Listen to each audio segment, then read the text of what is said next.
tout le monde et bienvenue dans ce nouvel épisode des Enfants de l'Absurde. Bonjour les amis. Wouch wouch wouch. Alors, aujourd'hui c'est une séance un peu spéciale parce que le garçon et la bête, il y a eu la séance de l'absurde séance au 31 janvier, mais c'était le 31 décembre. Je la fais souvent la même. Sauf qu'on était occupés à se bourrer la Voilà. gueule, donc on pouvait pas voir le film. Et comme vous entendez, on a encore les restes de la soirée. Ah ouais. On trouvait ça important de revenir dessus. Putain, les Oui, restes de la tout à soirée fait. quand même le 19 janvier, c'est chaud. Hein. Ah ouais, c'est dire qu'on fait bien la fête. Et là, en même temps, on n'a pas de quoi avoir la gueule de bois, mais plutôt un bon after avec Le Garçon et la Bête de Mamoru Hosoda, un film de 2016. Bah oui, 2015, ouais, 2015, l'année C'était dernière. pour terminer l'année. Et on l'a terminé en beauté. Alors, Valentin, est-ce que tu peux nous faire le résumé, s'il te plaît? Alors, c'est l'histoire d'un jeune garçon qui a décidé de s'enfuir de chez lui parce qu'il devait aller chez une partie de sa famille qu'il n'aimait pas parce que son père a disparu et sa mère est visiblement morte. Un accident de voiture. C'est pas vraiment évoqué qu'elle est morte, mais on comprend que rapidement elle est plus là. Donc voilà, et en fait, à un coin de rue, quand il va s'enfuir parce qu'il va se faire choper par des flics, il va se balader dans le coin de rue, il va se perdre et il va tomber dans un monde où en fait c'est que des animaux. Mais vraiment, c'est que des animaux, mais qui ont des formes très humaines, mais c'est que des animaux.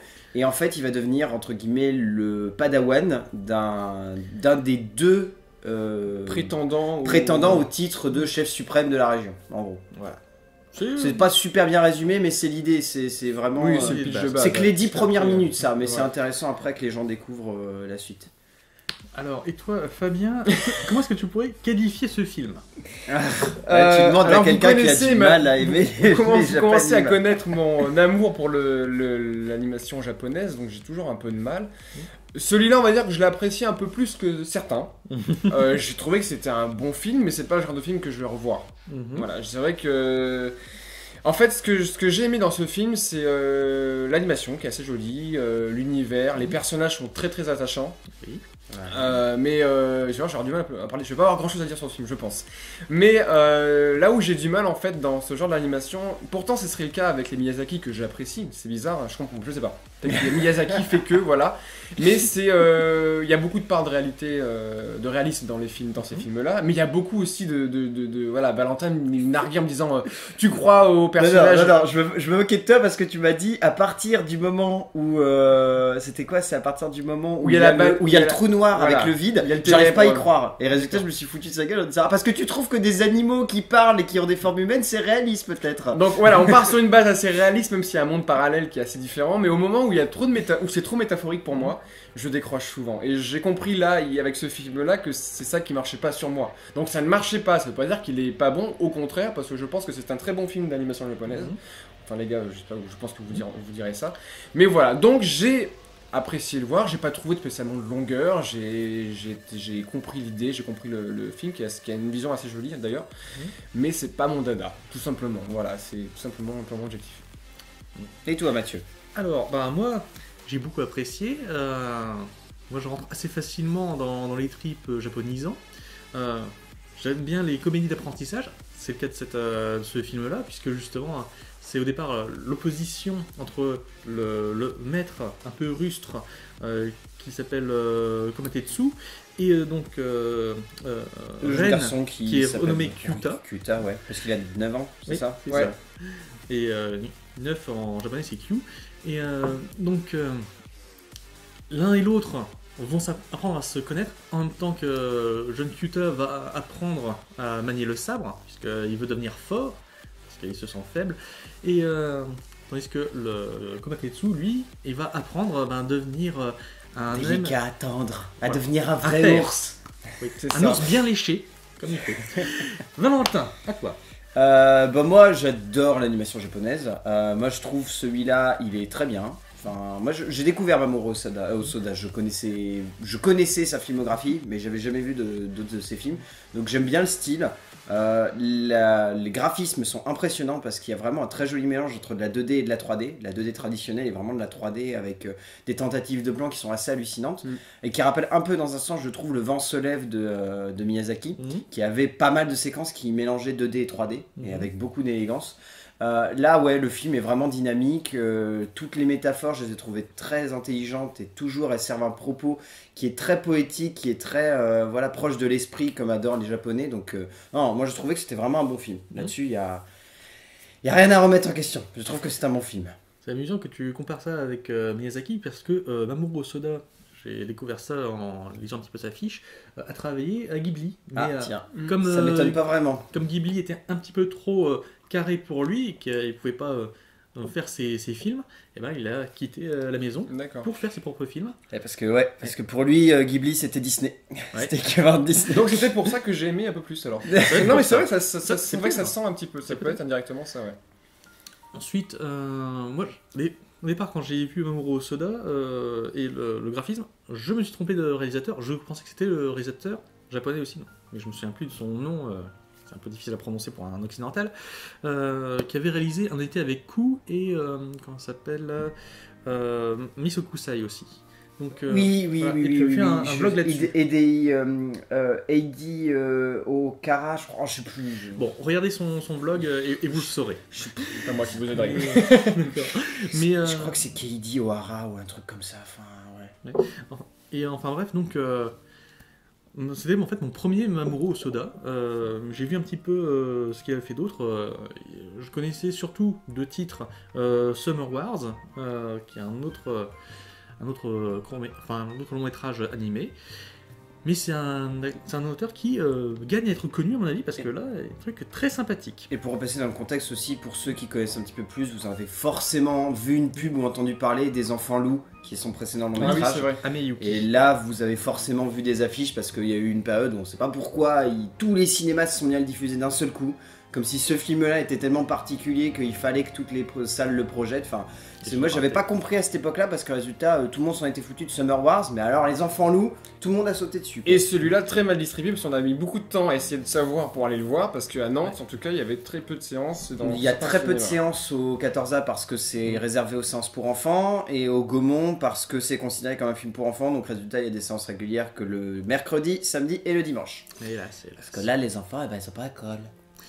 Et pourtant, est-ce que c'est un film pour enfants, selon vous ? Non, pas du tout. Alors un enfant, mais il va être perdu devant ce film. Quoique, il y avait des enfants dans la salle Bah, qui avaient l'air d'avoir apprécié, mais oui. voilà, les personnages dans leur humour, pour certains, c'est tout. Je pense que l'histoire et le fond, l'ampleur que ça peut prendre avec toutes les métaphores et les différentes dimensions en plus. Ah, puis il y a quand même des trucs qui sont des fois un peu gore, quoi, et c'est surprenant. Ouais. Enfin, même si les Japonais ont un rapport particulier avec le sang, ils ont tendance à se servir de ça pour apporter un côté tragique et réaliste au film qui, résultat, aurait pas d'impact si par exemple les mecs se prenaient des grognons dans la gueule et qu'à la fin ils avaient juste vaguement une petite bosse sur le coin de la joue. Là au moins ils saignent et il y a ce côté très charnel. Ouais, et puis en pays occidental comme chez nous, c'est difficile.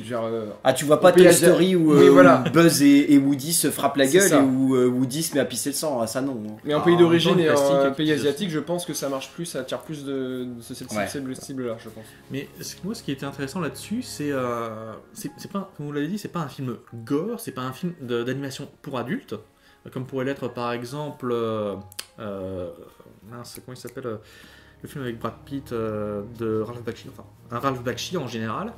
Oui, je vois lequel tu veux parler, oui. Mais enfin bref, là, ce film-là, quand même, est un film qui, effectivement, n'est pas pour enfants, n'est pas pour adultes non plus, Pour dans jeunes notre adultes. façon à voir, mais c'est plutôt pour tout le monde. C'est tout le monde qui peut s'y retrouver, plus ou moins. Oui, c'est ça, plus ou moins. Parce qu'il y a plusieurs niveaux de lecture, donc c'est ça ce qui est intéressant aussi de voir une certaine richesse dans la narration, dans les personnages. Ouais. C'est toi qui avais dit que les personnages étaient attachants, Oui. c'est vrai. Et on peut s'y attacher en tant qu'enfant, mais aussi en tant qu'adulte. Ouais, tout à fait. Mais c'est vrai que de ce point de vue-là, Mamoru Hosoda, il a vraiment écrit des très bons personnages. Enfin, le scénario dans sa globalité, moi je le trouve très équilibré, quoi. Moi je trouve qu'il n'y a rien acheté. Tout est intelligent, tout est rythmé, les retournements sont bien amenés. Ça a presque une forme de grande fresque qui traverse le temps. Enfin, quand même, ça traverse quasiment 8-9 années sur le personnage puisqu'il finit à 18 Cutter. ans. Enfin, ouais, moi je trouve ça impressionnant quand même. Enfin, ça n'a pas juste une envergure, genre vaguement on va raconter une histoire de gamin. C'est vraiment un truc qui brasse 10 années d'un personnage, qui doit vraiment grandir, qui doit évoluer, qui va devenir un sensei presque. Enfin, moi je trouve ça impressionnant de ce point de vue-là. Non, mais le rythme, c'est vrai qu'il est bien équilibré parce que les combats arrivent au bon moment, ils durent le bon temps qu'il faut. Les retournements sont très justes. Le climax, c'est parfait. Oui. Oui. Et c'est vrai que voilà, je n'ai beau pas vraiment rentré dedans à 100%, mais j'ai trouvé vraiment que j'ai pas de problème avec ce film-là, vraiment. Même si je suis pas fan à la base, et que je suis moins fan que vous, mais voilà. Non, mais t'as du mal avec l'animation et l'esprit. Mais à l'esprit, mais après voilà, le côté poétique, pourtant j'aime le fait d'avoir voilà le monde des ténèbres à la fin avec la référence à Moby Dick et tout ce qu'il y a dedans est très intéressante, vraiment très intéressante.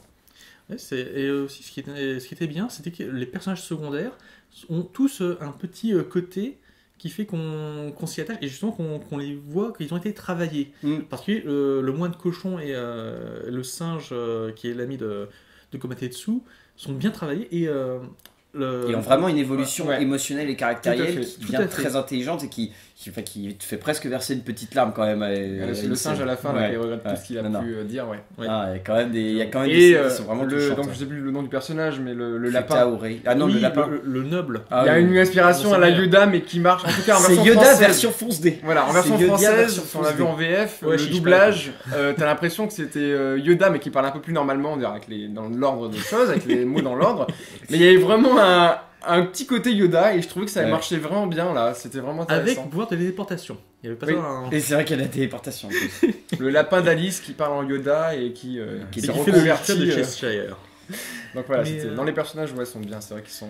Un autre élément qui était marquant, enfin, surtout parce que nous sommes plus habitués à ce genre de truc, c'est que c'était un film aussi sur la virilité, puisque c'est vraiment un film d'homme, avec Komatsu qui est le russe reconnaissant viril, qui a son adversaire qui lui est le noble vraiment impérial, et donc le jeune garçon qui doit apprendre justement à devenir fort dans sa tête et dans son corps, mais en même temps le seul personnage féminin, donc Kaede, qui est la copine du héros quand il revient chez les humains, pour sa deuxième partie d'apprentissage, aussi est très bien travaillée, c'est-à-dire qu'il n'y a pas un oubli de la place de la femme aussi, et c'est pas juste la nana qui pleurniche, c'est vraiment quelqu'un qui donne de la force. C'est un vrai personnage quoi, c'est vraiment... il retrouve la touche féminine par sa copine parce qu'il a perdu sa mère, et dans La Bête il va retrouver une place de père indirectement, et puis par le personnage aussi, c'est tous les personnages c'est pas caché, ah oui non pas du tout, bien sûr, une figure de père et qui vont créer ce qui lui ont manqué et ce qui lui manquait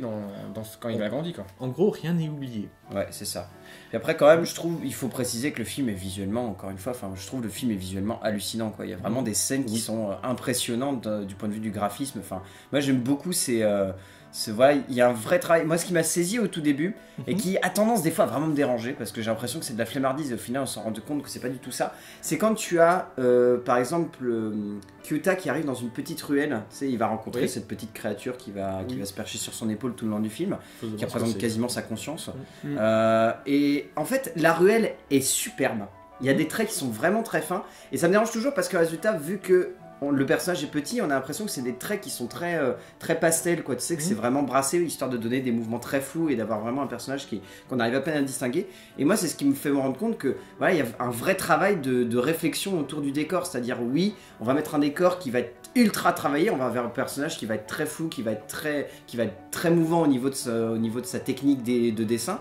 Mais voilà, ça sert toujours cette idée que voilà, et en plus les mouvements sont très très bien dessinés tout au long du film. Il y a des scènes où les personnages sont en train de courir ou sont en train de se déplacer, où les mouvements sont vraiment très très bien faits au niveau du dessin, où il y a un très joli travail de décor.